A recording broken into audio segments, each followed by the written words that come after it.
मित्रों, नमस्कार। आज मैं आध्यात्मिक और सामाजिक विषय पर अपना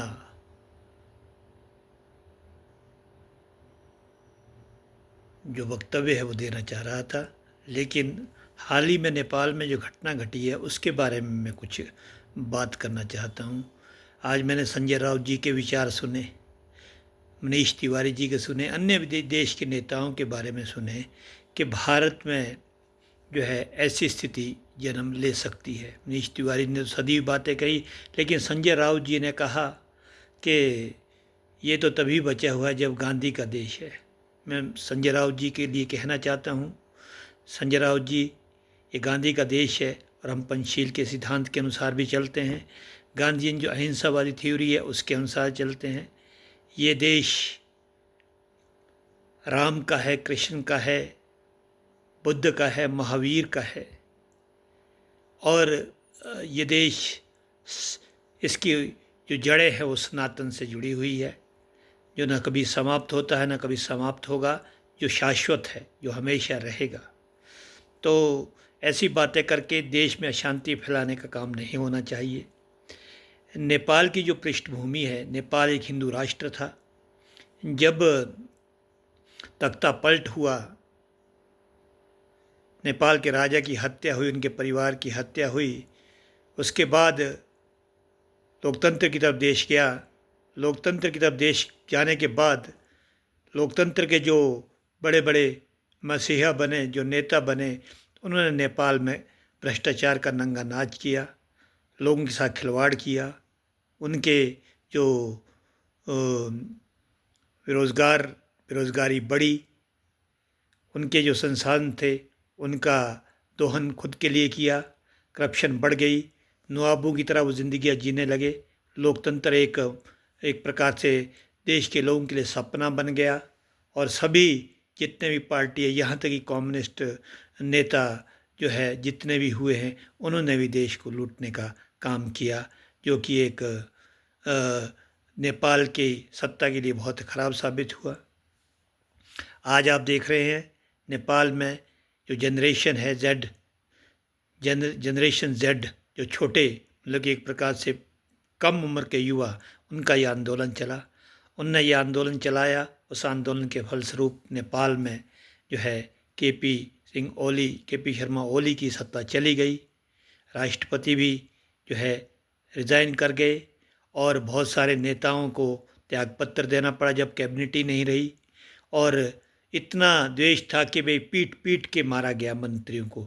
एक पूर्व प्रधानमंत्री की पत्नी बेचारी जो है दुर्भाग्य से मृत्यु को प्राप्त हुई। ये आंदोलन आक्रोशवश ये आंदोलन कई अवश्य ये मीडिया जैसे यूट्यूब है, फेसबुक है, इंस्टाग्राम है, इनके वजह से भी उत्पन्न हुआ, लेकिन लोगों में जो केवल इनके माध्यम से इतना बड़ा आंदोलन नहीं हो सकता। ये आंदोलन कहीं ना कहीं एक जो है जनता में जो आक्रोश था, युवाओं में जो आक्रोश था, उसकी परिणति ये देखने को मिली।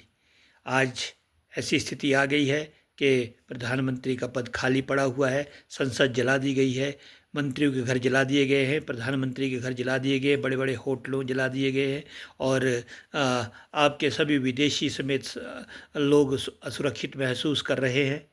लेकिन भारत के विषय में अगर हम ये कहते हैं, भारत नेपाल का एक बहुत बड़ा पार्टनर है। भारत का निवेश जो डायरेक्ट एफडीआई है जो हमारा है नेपाल में, वो काफ़ी ज़्यादा है। एक मैं आंकड़ा देख रहा था तो लगभग 333 बिलियन के करीब जो पिछले साल तक टोटल निवेश आता था नेपाल में, उसका लगभग 32-33% भारत का निवेश वहाँ है। भारत ऊर्जा के क्षेत्र में है, इंफ्रास्ट्रक्चर के क्षेत्र में, डिजिटल में है, बैंकिंग सेवा के क्षेत्र में है। बहुत बड़ा योगदान, भारत का पैसा वहाँ लगा हुआ है और वहाँ की इकोनॉमी जो है भारत के साथ जुड़ी हुई है। तो भारत के लोगों को चिंता की बात नहीं है, क्योंकि केपी शर्मा ओली और जो ये कम्युनिस्ट लीडर थे पुष्प कुमार दहल वगैरह, ये चाइना की तरफ इनका ज़्यादा महत्व रहा, चाइना का निवेश ज़्यादा आने लगा, चीन की तरफ बढ़े। चीन का निवेश के कारण जो है इनके चीन के लोग, वहाँ के लोग चीन को ज़्यादा पसंद नहीं करते थे। पाकिस्तान का भी, आईएसआई का भी वहाँ पर काफ़ी हस्तक्षेप बढ़ा। कई लोग कह रहे हैं अमेरिका का ये हाथ है, तो लेकिन मैं कुछ इससे थोड़ा अलग हूँ। अमेरिका का हाथ तो सब जगह रहता है। आपने देखा होगा दक्षिण एशियाई देशों में, चाहे आप पाकिस्तान लो, आप श्रीलंका लो, आप बांग्लादेश लो, म्यांमार से स्टार्ट होके ये बात चली थी और यहाँ नेपाल में आके नेपाल तक चली गई। तो कहीं ना कहीं अमेरिका का तो रहता ही है, क्योंकि अमेरिका भी देखता है कि उसका निवेश विश्व में सब जगह रहे, उसका वर्चस्व बना रहे। अमेरिका की कोशिश हमेशा रहती है। भारत को भी दबाव में लेने की बहुत कोशिश अमेरिका कर रहा है और भारत को कहीं ना कहीं थोड़ा बहुत तो झुकना ही पड़ेगा।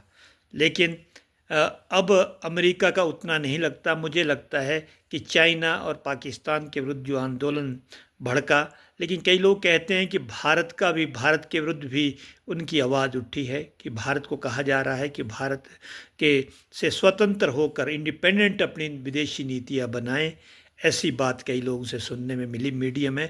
लेकिन जहाँ तक मेरा मानना है, मेरा मानना स्पष्ट है कि नेपाल भारत का स्वाभाविक पार्टनर है और नेपाल को हमेशा भारत के साथ रहना ही होगा। अगर वो चीन की तरफ अपना रुख करता है, उसका ये आज आपने देखा होगा, उसी का नतीजा मेरी समझ में ये लग रहा है। और चीन ने अपना निवेश भी बढ़ा दिया था, जिसके विरुद्ध ऐसा लग रहा था कि चीन अनावश्यक रूप से नेपाल में हस्तक्षेप काफ़ी बढ़ गया है। भारत हिंदू राष्ट्र नेपाल है। नेपाल भले ही उसको धर्मनिरपेक्ष राज्य घोषित किया गया है, फिर भी ज़्यादा संख्या में हिंदू वहाँ रहते हैं।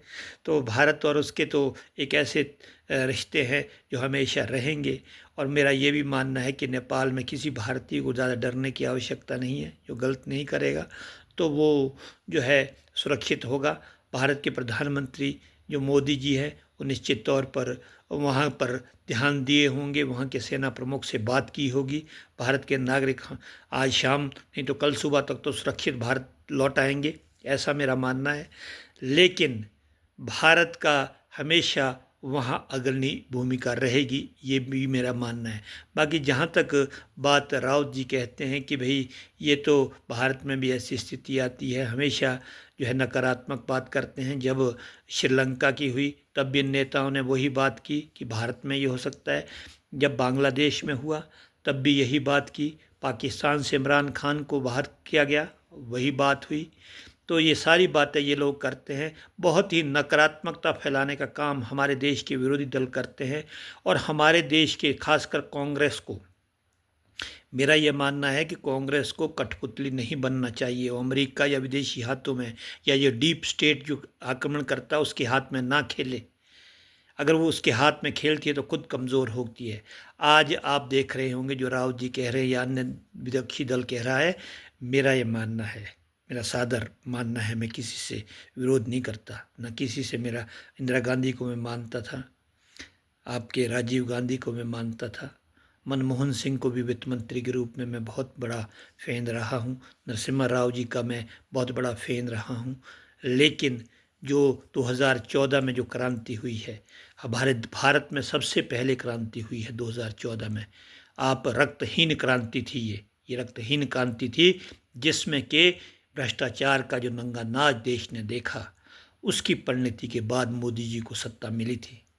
और मोदी जी ने कहा भी था, न देश मिटने दूंगा, न मैं टूटने दूंगा, न देश के लिए मरूंगा, देश के लिए जीऊंगा, ये बात कही थी। और साथ में ये भी कहा था कि पाई पाई का हिसाब वसूल किया जाएगा और सबसे जो है कानूनी रूप से सबके साथ जो है सबको अपने आप को सरेंडर करना पड़ेगा। लेकिन मैंने देखा है जो लोग जिनके पास धन नहीं था, करोड़पति बन गए, अरबपति बन गए, आज वो ऐश की ज़िंदगी जी रहे हैं, उनसे नहीं वसूला गया है। तो मेरा ये मानना है कि ये संदेश भी हो सकता है सबके लिए, ये अच्छी बात है। लेकिन मैं यही उम्मीद रखूँगा भाजपा सरकार जो एनडीए की गवर्नमेंट है उससे भी, और जहाँ जहाँ भी जो सरकारें चल रही है, कृपया इस नेपाल का जो क्रांति अभी इतना युवाओं में जो बहुत बड़ा आंदोलन किया है, उससे सबक लीजिए, भ्रष्टाचार से दूर कीजिए, आम जनता से नज़दीकियाँ बनाइए, कोशिश कीजिए कि एक ईमानदारी का जीवन जिया जाए। मोदी जी तो ईमानदारी की एक प्रतिमूर्ति बने हुए हैं। मोदी जी बहुत ईमानदार आदमी है, लेकिन मैं ये भी मानता हूँ कि सभी दल, चाहे भाजपा हो, चाहे कांग्रेस हो, चाहे आम आदमी पार्टी हो, चाहे बाकी बाकी तो क्या कहना, आरजेडी और समाजवादी पार्टी को तो क्या कहना, वो तो भ्रष्टाचार की जननी मानी जाती है। क्योंकि जो लोग एक सिंपल 100-100 रुपए जिनकी इनकम नहीं थी महीने की, वो हज़ारों करोड़ के मालिक बन बैठे। वो कैसे बन बैठे ये कोई पता नहीं है। मैं इसका ये दुनिया जानती है, ये सब जानती है। वो ख्यात आतंकवादियों को, अपराधियों को संरक्षण प्रदान किया, भ्रष्टाचारियों को संरक्षण प्राप्त किया। हमारी ब्यूरोक्रेसी को भी संभलना होगा।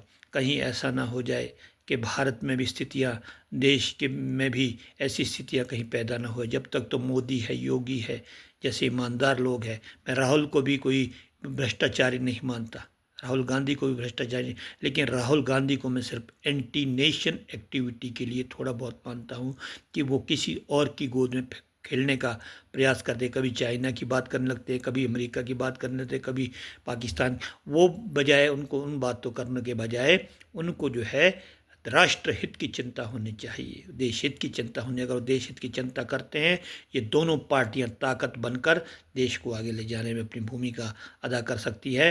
तो 2014 में तो क्रांति हो गई भारत में, रक्तहीन क्रांति थी, और भारत जैसे शांति प्रिय देश में ऐसी क्रांति जो है, ऐसी क्रांति हो चुकी है। इसलिए ऐसी क्रांतियाँ होने की अभी संभावना नहीं है, क्योंकि जो चेहरा हमारे पास है वो एक ईमानदार छवि का है। ईमानदार छवि के चेहरे पर दाग लगाना कोई आसान कार्य नहीं है, और विपक्ष के नेताओं को भी संभलना होगा।